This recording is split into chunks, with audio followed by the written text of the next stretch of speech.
믿을 수 없는 한 사건이 미국 명문 사립학교를 뒤흔들었습니다. 한 교실에서 벌어진 충격적인 장면. 전문가들도 풀지 못했던 100년 된 수학 난제를 한국에서 온 17세 전학생이 단 7초 만에 암산으로 해결해낸 것입니다. 계산기도 노트도 없이 말이죠. 이 놀라운 순간 이후 학교의 모든 것이 변하기 시작했습니다. 도대체 어떻게 이런 일이 가능했을까요? 오늘 그 특별한 소년의 사연을 들려드리겠습니다. 그 전에 구독과 좋아요 눌러주시면 영상 제작에 큰 힘이 됩니다. 저는 17살 서울에서 태어나고 자란 정현우입니다. 지금은 미국 동부의 명문 스털링 아카데미에 장학생으로 입학한 지 일주일째예요. 어릴 적 사고로 어머니를 잃었고 아버지는 택시기사로 일하시며 저를 키우셨죠. 미국에 오기까지 결코 쉬운 길은 아니었습니다. 등교일, 거대한 교문을 지나는 순간 가슴이 쿵쾅거렸어요. 모두가 저를 쳐다보는 것 같았습니다. 복도는 미국 드라마에서 본 그대로였죠. 높은 천장, 붉은 로커룸, 그리고 저와는 다른 옷차림의 학생들. 첫 수업은 물리였습니다. 어느 누구도 저에게 말을 걸지 않았어요. 점심시간에 혼자 앉아 있을 때 금발의 파란 눈을 가진 루카스 리처드슨이라는 학생이 다가왔습니다. 나중에 알게 된 사실이지만 그는 전교에서 수학 최강자로 불리는 학생이었습니다. 루카스는 제가 한국에서 온 장학생이라는 것을 알고 있었어요. 그의 눈빛은 따뜻하지 않았습니다. 수학은 어떻냐고 물었지만 질문이라기보다 경고 같았죠. 저는 그저 겸손하게 노력하고 있다고 대답했습니다. 루카스가 친구들에게 돌아가는 모습이 보였어요. 그들이 저를 흘끔거리며 웃는 소리가 들렸습니다. 한국에서 전학 온 장학생, 수학 좀 한다며 라는 단어들이 섞여 들렸죠. 그날 밤 기숙사 좁은 방에 누워 할머니 생각이 났습니다. 어릴 적 할머니는 저에게 숫자, 놀이를 가르쳐 주셨어요. 주판을 쓰지 않고도 머릿속에서 계산하는 방법이었죠. 현우야, 머리는 최고의 도구란다. 내 머릿속에 있는 건 누구도 빼앗을 수 없어. 할머니의 말씀이 위로가 되었습니다. 다음 날은 처음으로 수학 수업이 있는 날이었어요. 어딘가 설렘 반 걱정 반으로 잠이 들었습니다. 나는 여기서도 할 수 있을까?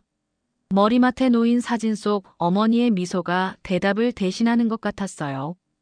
다음 날 수학 교실에 들어서자 모두의 시선이 저에게 쏠렸습니다. 제가 앉을 자리를 찾는 동안 루카스가 친구들에게 뭔가 속삭이는 게 보였어요. 곧 웃음소리가 들렸죠. 피터슨 선생님은 생각보다 젊고 활기찬 분이었습니다. 제 이름을 발음하시는데 약간 어려움을 겪으셨어요. 저는 정중히 제 이름을 다시 말씀드렸습니다. 선생님은 오늘 특별한 문제로 시작하겠다고 하셨어요. 100년 전 영국의 수학자가 제시한 항등식이라고 했습니다. 아직도 많은 학생들이 풀기 어려워하는 문제라고 하셨죠. 칠판에 선생님이 복잡한 방정식을 적기 시작했습니다. 6줄에 걸친 복잡한 식이었어요. 교실이 조용해졌죠. 누가 풀어보겠냐는 선생님의 질문에 루카스가 손을 들었습니다.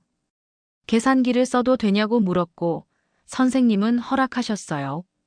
그런데 문제를 보는 순간 저는 이상한 느낌이 들었습니다. 이 식들 할머니와 풀었던 것과 비슷했어요. 할머니가 가르쳐 주신 패턴이 떠올랐습니다. 루카스가 계산기 버튼을 누르며 시간이 걸릴 것 같다고 말할 때 저도 모르게 손을 들었습니다. 칠판 앞에 서자 떨림이 왔습니다. 하지만 숫자들을 보는 순간 모든 것이 명확해졌어요. 머릿속에서 숫자들이 춤을 추는 듯 했죠. 할머니의 목소리가 들리는 것 같았습니다. 단계를 나눠서 생각해봐. 숫자는 친구란다. 저는 숨을 깊게 들이쉬고 답은 1637이라고 말했습니다. 교실이 완전히 정적에 빠졌어요. 피터슨 선생님의 눈이 커졌죠. 저는 식을 간소화하는 방법을 간단히 설명했습니다. 피터슨 선생님은 책을 펼쳐 답을 확인하셨어요. 정답이 확실하게 맞았고 그것도 단 7초 만에 계산기 없이 풀었다고 놀라셨습니다. 루카스의 표정이 굳어졌고 교실은 놀라움의 웅성거림으로 가득 찼어요. 수학 시간이 끝나고 복도로 나오자 루카스가 제 어깨를 툭 쳤습니다. 그의 눈빛이 달라져 있었어요. 그건 무슨 트릭이냐고 물었습니다. 저는 그저 계산한 것뿐이라고 담담하게 대답했어요. 루카스의 친구들이 우리 주변으로 모여들었습니다. 한국에는 계산기가 없냐며, 아직도 주판 같은 걸 쓰느냐며 조롱했어요. 웃음소리가 들렸지만 저는 아무 말도 하지 않았습니다. 할머니가 늘 말씀하셨죠. 내 실력이 말해줄 거야. 입으로 하는 변명은 필요 없단다. 루카스는 제 이름을 일부러 어색하게 발음하며 여기선 그런 암기식 계산이 통하지 않는다고 했습니다. 진짜 수학은 이해와 응용이라고요. 그의 말에 반박하고 싶었지만 대신 미소만 지었어요. 루카스는 제 반응에 더 화가 난 듯 했습니다. 방과 후 저는 학교 독서실에 남았어요. 조용한 곳에서 혼자 있는 시간이 필요했습니다. 창가에 앉아 밖을 바라보니 할머니와 함께했던 시간이 떠올랐어요. 8살 때였습니다. 할머니는 콩으로 숫자 놀이를 가르쳐 주셨죠. 처음엔 하나씩 세었지만 곧 할머니는 눈으로 보지 말고 머릿속으로 그려보라고 하셨어요. 그게 제 암산 훈련의 시작이었습니다. 점차 더 복잡한 계산으로 발전했고 나중엔 할머니도 놀라실 정도였죠. 독서실 창문에 비친 제 모습이 보였습니다. 한국에서의 제 모습과 다를 게 없었지만 이곳에선 다른 존재가 되어 있었어요. 하지만 괜찮습니다. 저는 제 방식대로 해나갈 것입니다. 불현듯 아버지의 말씀이 생각났어요. 세상은 내가 누구인지보다 내가 무엇을 할 수 있는지에 더 관심이 있단다. 일주일 후 피터슨 선생님이 흥분한 표정으로 수업을 시작했습니다. 이번 달 말에 MIT 후원 수학 챌린지가 열린다고 했어요. 우리 학교에서 한 명을 선발해 참가할 예정이라고 했습니다. 교실 전체가 술렁였어요. 특히 루카스는 자신감에 찬 미소를 지었습니다. 그가 지난 2년간 학교 대표로 참가했다는 걸 이미 들었어요. 선발 시험은 다음 주 금요일이고 최고 점수를 받은 학생이 학교를 대표하게 된다고 했습니다. 피터슨 선생님의 시선이 제게 향했어요. 저도 참가하면 좋겠다고 하셨습니다. 저는 조용히 고개를 끄덕였어요. 사실 이런 대회는 처음이라 긴장됐습니다. 한국에서도 대회에 나간 적은 없었거든요. 저는 그저 할머니와 함께 수학을 즐겼을 뿐입니다. 수업이 끝난 후 피터슨 선생님이 저를 따로 불렀어요. 제 암산 능력이 정말 놀랍다며 MIT 챌린지에서 큰 강점이 될 거라고 하셨습니다. 저는 감사하다고 했지만 잘할 수 있을지 모르겠다고 했어요. 선생님은 자신감을 가지라며 진심 어린 미소를 지으셨습니다. 복도에 나오니 루카스가 기다리고 있었어요. 선생님이 뭐라고 했냐고 물었고 저는 솔직하게 참가해 보라고 하셨다고 대답했습니다. 루카스의 표정이 일그러졌어요. 이건 미국 스타일의 대회이고 단순 암산으로는 통하지 않을 거라며 제가 감당하기엔 너무 높은 수준이라고 했습니다. 그의 말은 가시처럼 날카로웠습니다. 하지만 저는 담담하게 한번 도전해 보겠다고 했어요. 그날 저녁 기숙사로 돌아오는 길에 다른 학생들의 수군거림이 들렸습니다. 루카스의 아버지가 학교 이사회 임원이고 작년에 물리실을 기부했으며 한국 학생이 선발되면 기부금을 끊을지도 모른다는 이야기였어요. 순간 발걸음이 무거워졌습니다. 저는 장학생일 뿐 루카스처럼 배경이 있는 게 아니에요. 하지만 할머니의 말씀이 떠올랐죠. 숫자 앞에서는 모두가 평등하단다. 선발 시험이 일주일 앞으로 다가왔습니다. 저는 도서관에서 기출문제를 살펴보며 준비하고 있었어요. 미국식 문제 풀이 방식이 한국과는 조금 달라 적응하는 중이었죠. 루카스가 제 옆자리에 앉았습니다. 열심히 준비하냐며 도움이 필요하냐고 물었어요. 경계심이 들었지만 예의상 고개를 끄덕였습니다. 문제 유형을 파악하는 중이라고 했어요. 루카스가 자기 노트북으로 뭔가를 보여주려 했는데 갑자기 그의 물병이 쏟아져 제 수학 노트를 적셨습니다. 실수라며 사과했지만 그의 눈에는 미소가 어려 있었어요. 노트는 엉망이 되었고 제가 정리한 모든 공식과 문제들이 번져버렸습니다. 저는 괜찮다며 다시 정리하면 된다고 했어요. 그날 이후 이상한 일들이 계속 일어났습니다. 제 사물함에 넣어둔 문제집이 사라졌고 누군가 제 책상 위에 고 홈이라고 적힌 쪽지를 남겼어요. 하지만 가장 당혹스러웠던 건 단톡방 이야기였습니다.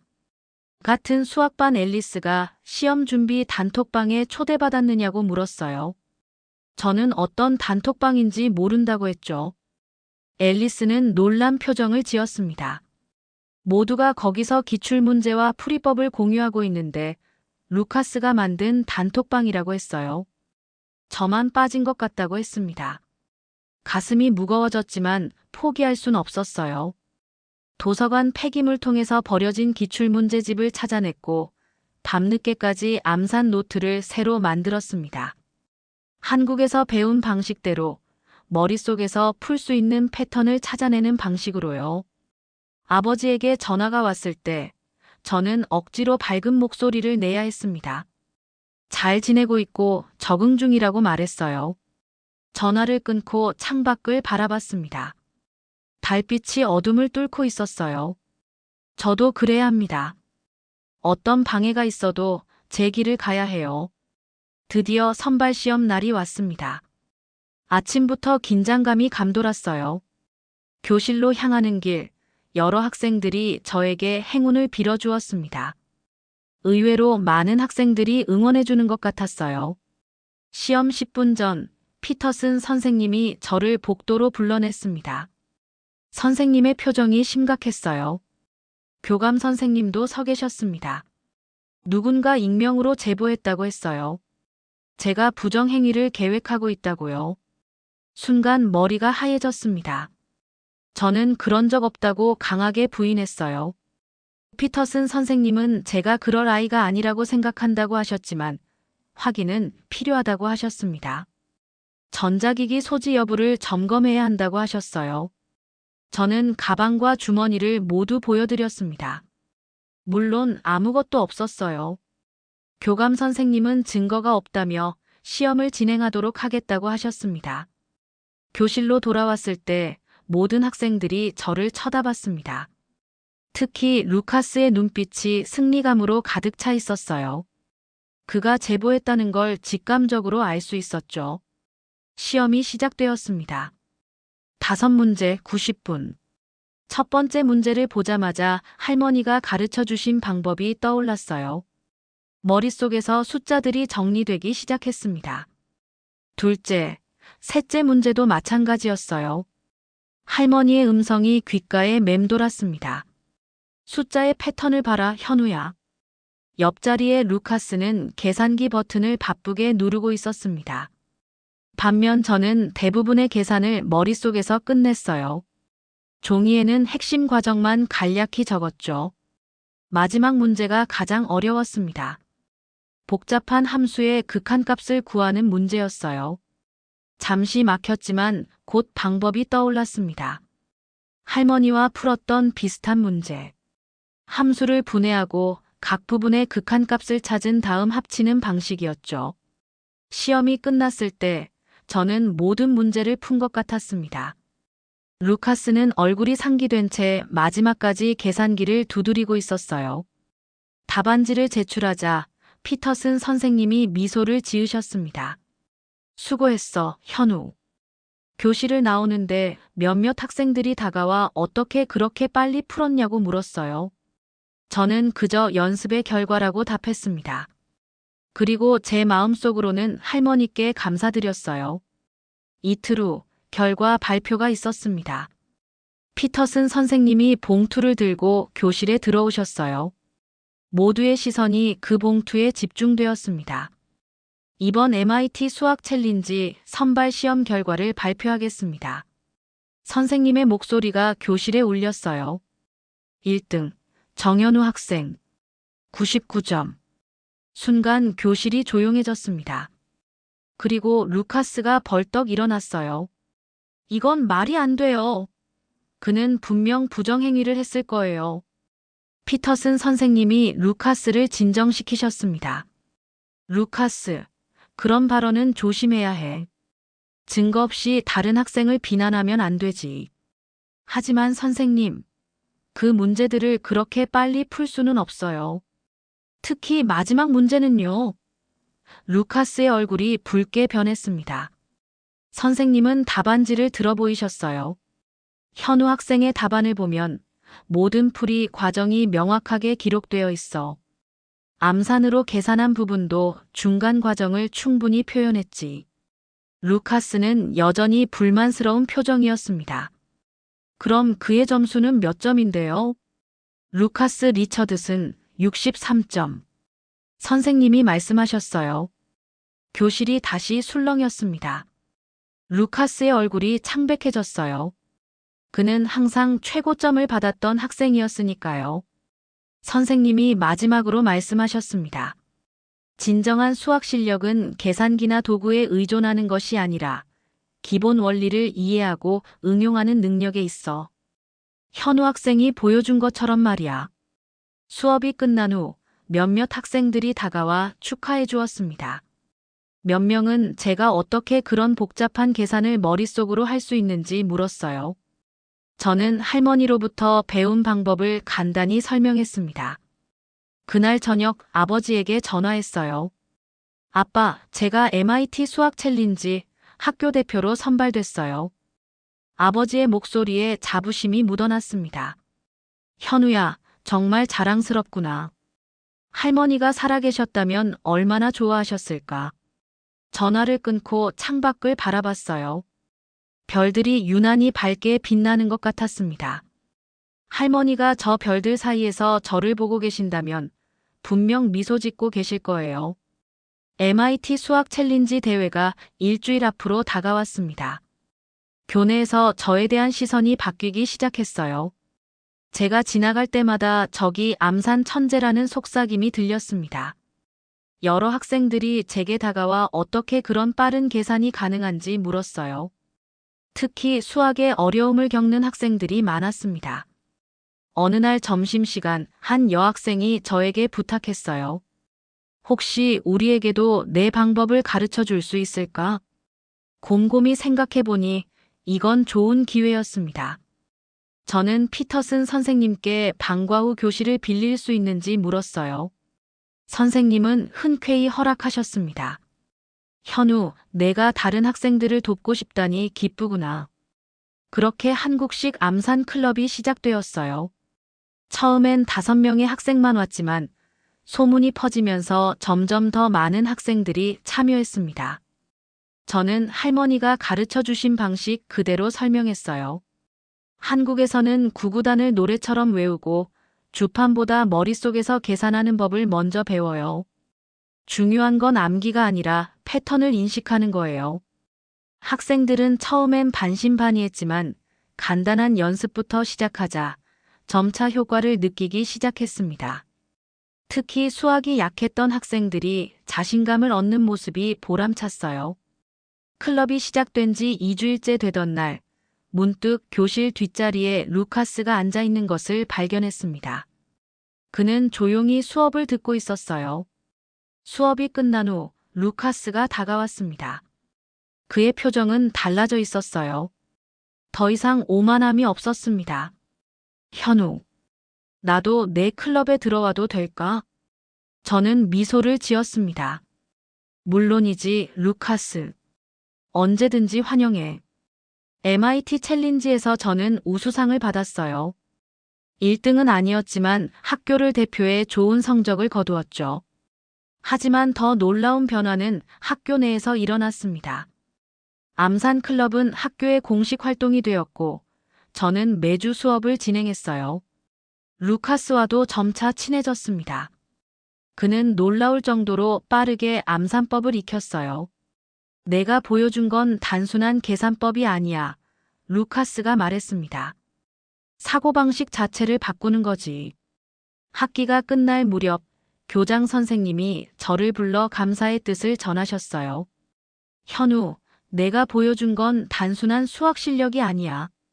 한국이라는 나라가 얼마나 깊이 있는 교육 문화를 가졌는지 이 작은 교실에서 전 세계에 알려준 거야. 저는 할머니의 말씀을 떠올렸습니다. 남들보다 느리게 가도 끝까지 가면 그게 진짜 실력이다. 한국의 교육은 그렇게 잘하는 거란다. MIT 챌린지 이후 몇 달이 지나자 놀라운 일이 일어났습니다. MIT, 하버드, 스탠퍼드 대학의 입학 설명회에서 스털링 아카데미의 암산 교육법이 우수 사례로 소개된 거예요. 대학 관계자들이 우리 학교를 직접 방문하기도 했습니다. 암산 클럽은 점점 더 커졌어요.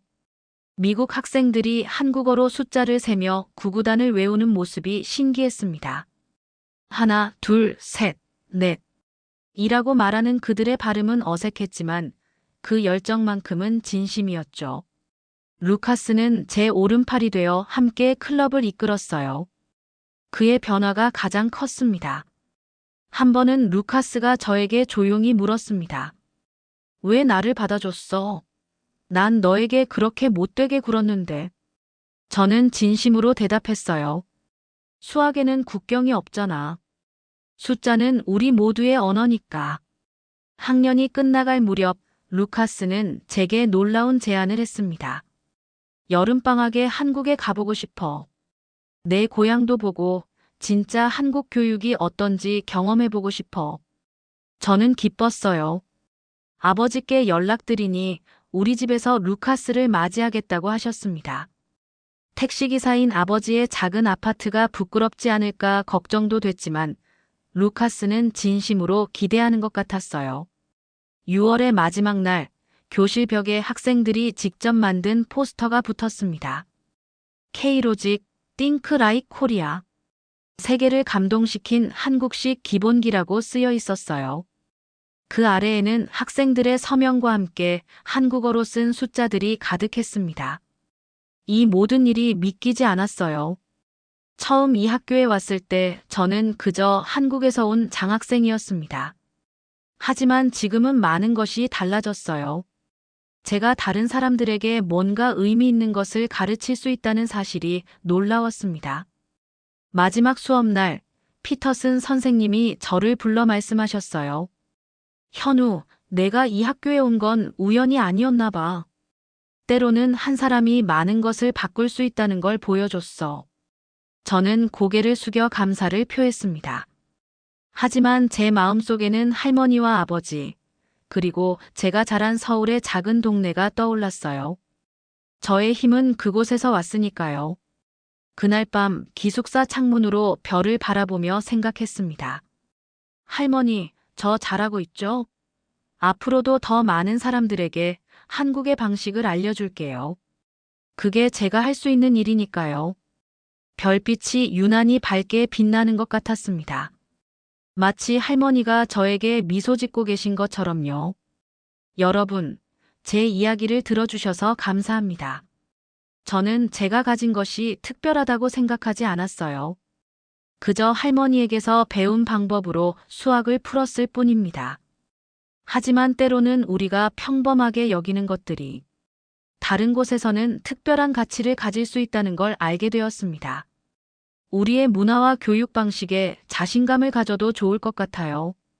그리고 그것을 나누는 일은 더 큰 행복을 가져다 준다는 것도 배웠습니다. 여러분도 자신만의 특별함을 찾아 세상과 나눠보세요. 오늘 사연은 여기까지입니다. 오늘 사연을 통해 우리 교육의 가치가 새롭게 느껴졌습니다. 때로는 우리가 당연하게 여기는 것들이 세계적으로 특별한 가치를 가질 수 있다는 사실을 일깨워주는 이야기였던 것 같아요. 여러분은 어떻게 생각하시나요? 우리의 교육 방식 중 어떤 부분이 가장 자랑스러운가요? 그리고 이런 가치들을 어떻게 더 발전시켜 나갈 수 있을까요? 정현우처럼 자신의 뿌리에 자부심을 가지면서도 열린 마음으로 세계와 소통하는 방법에 대해 함께 생각해 보시고 댓글로 남겨주세요. 여러분들의 관심은 감동단지의 영상 제작에 아주 큰 힘이 됩니다. 시청해 주셔서 감사합니다.